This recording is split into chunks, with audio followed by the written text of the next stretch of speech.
12 மணி நேரமா தண்ணியில மூழ்கி இருந்த அம்மா தன் பையனை எப்படியாச்சும் காப்பாத்திரணும் அப்படி சொல்லிட்டு இருக்க கட்டி பிடிச்சிக்கிட்டு போராடிட்டு இருந்திருக்காங்க.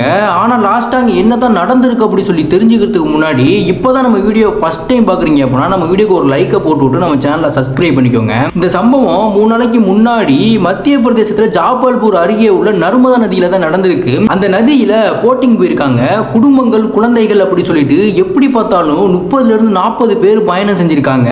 திடீர்னு வெதர் கண்டிஷன் மாறி பயங்கரமான காத்து அந்த போட்டை தாக்கிருக்கு. போட்டு பேலன்ஸ் இல்லாம தண்ணியில கவுந்திருக்கு. எல்லாருமே அலறிக்கிட்டு தண்ணிக்குள்ள விழுந்திருக்காங்க. அந்த நேரத்தில் ஒரு அம்மா தன்னுடைய 4 வயது பையனை எப்படியாச்சும் காப்பாத்திரணும் அப்படி சொல்லி இறுக்கி கட்டி பிடிச்சிட்டு மிதக்க ட்ரை பண்ணியிருந்திருக்காங்க. அவங்க கிட்ட லைஃப் ஜாக்கெட் இருந்தாலும் அந்த சூழ்நிலை ரொம்பவுமே மோசமா இருந்திருக்கு. ரெஸ்கியூ டீம் வந்து சர்ச் பண்ணி பார்க்கும்போது அவங்க பார்த்த அந்த காட்சி அவங்களை சுக்குநூறு ஆக்கி இருந்திருக்கு. 12 மணி நேரம் கழிச்சும் இறுக்க கட்டி பிடிச்சிக்கிட்டே இறந்து மிதந்துட்டு இருந்திருக்காங்க அம்மாவும் பையனும்.